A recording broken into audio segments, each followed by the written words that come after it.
இதுவரைக்கும் நடந்த எல்லா குழப்பத்துக்கும் காரணம் அந்த கனகாதான். அவதான் எங்களுக்கு எதிரா எல்லாத்தையும் பண்ணிக்கிட்டு இருக்கான்னு தெரியும்.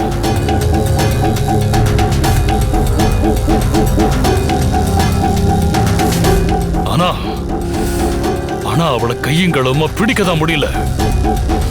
மாயா, உனக்கு ஒண்ணு தெரியுமா? கனகதுர்கா அம்மன் சிலையை கடத்துறதுக்கு எங்களுக்கு துணையா இருந்த அத்தனை பேரையும் கொன்னது அவதான்.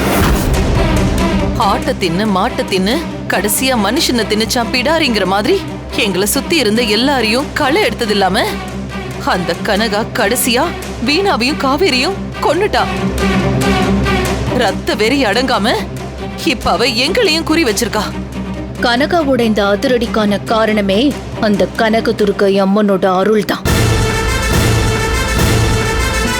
அதனாலதான் உங்களுக்கு உதவி பண்ண வந்த அத்தனை பேரையும் அவ அழிச்சிருக்கா. ஆனா அவ தன்னோட ஆட்டத்தை நிறுத்துவாளானே தெரியல. அதனாலதான் சொல்றான் மாயா, இனியும் அவளை விடக்கூடாது. அப்படி விட்டா அழிவு நமக்குதான். இன்னைக்கு அவ கதையை முடிக்கிற.